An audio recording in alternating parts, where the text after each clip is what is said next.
A Gothic invitation. Benoit Blanc receives a mysterious handwritten invitation to a grand estate in the Scottish Highlands. The note, lacking a sender's name, promises a case that will awaken the dead if he dares to attend. Intrigued, Blanc sets off. Arrival at Ravenhurst Manor. Blanc arrives at Ravenhurst, a fog-covered, centuries-old castle. There he meets the host family. The wealthy, eccentric Blackthorn clan, heirs to a sprawling pharmaceutical empire. They are gathered to honor the patriarch, Gregory Blackthorn, who recently died under strange circumstances. The gathering of strangers. In addition to family, an odd assortment of outsiders is present. A disgraced journalist, a rival CEO, a former lover of Gregory, and a priest tied to the family's past. Tensions are immediately apparent. This is no ordinary memorial, a cryptic testament. During the reading of Gregory's will, his lawyer unveils shocking conditions. His fortune and estate will go not to his children, but to an anonymous beneficiary revealed only if they survive a weekend-long test inside Ravenhurst. Everyone is trapped there until then. Blanc takes the case.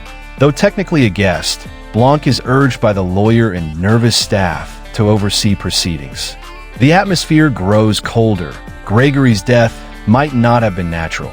Rumors of poison and betrayal swirl. The first death. That night, one of Gregory's daughters is found dead in the manor's chapel, posed like a saint, with a black rose placed in her hand. Panic erupts. Someone is killing them one by one. Blanc's first clues. Blanc examines the chapel. Broken glass, traces of crushed rose petals, and a strange Latin phrase carved into the pew. He suspects the killer is staging deaths with symbolic meaning. The family cracks. The Blackthorn siblings turn on each other. Accusations fly about money, affairs, and resentment toward their father. Blanc observes quietly, noting subtle reactions that betray hidden alliances, the outsider's secrets. Blanc questions the non-family guests. The priest once denounced Gregory for his corrupt practices. The journalist investigated Blackthorn's unethical drug trials. The rival CEO lost billions to Gregory's sabotage. Each's motive, but all deny murder. Ghosts of the past. At midnight, power flickers and the castle plunges into darkness. A second body is found, Gregory's illegitimate son, suffocated in the library. The stage scene mirrors a passage from a medieval poem Gregory adored, The Wake of the Dead Man. Blanc's growing theory. Blanc begins piecing connections between the deaths, Gregory's writings, and the poem. The killer is using verses as a blueprint, turning the manor into a theater of poetic vengeance. The hidden laboratory. While exploring the manor's underground tunnels, Blanc and a nervous maid uncover Gregory's secret laboratory. Records reveal experiments in life extension drugs. Many failed, many covered up. Dozens of lives were ruined. Motives multiply. The masked killer. A masked figure nearly attacks Blanc in the tunnels but escapes. Blanc realizes the killer is not improvising, but performing a carefully orchestrated play tied to Gregory's sins. The third murder. The disgraced journalist is discovered poisoned during breakfast, lips blackened, a raven feather placed on his chest. The family is on the verge of hysteria. No one knows who to trust. Blanc's trap. Blanc stages a confrontation in the Grand Hall, laying out partial truths. The will was designed as a lure. Gregory anticipated betrayal, and someone inside this group is enacting revenge for his empire's victims. The wrong suspect.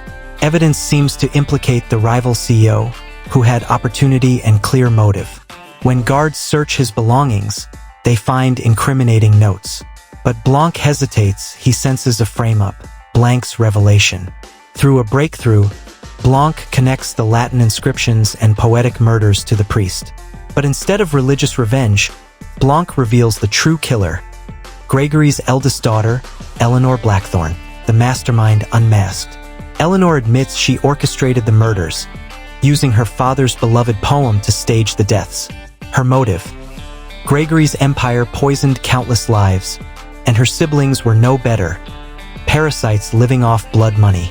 She sought to cleanse the family legacy, leaving herself sole inheritor. In the final twist, Before being taken away, Eleanor smirks, revealing she also poisoned Gregory months earlier, making his natural death part of her grand plan.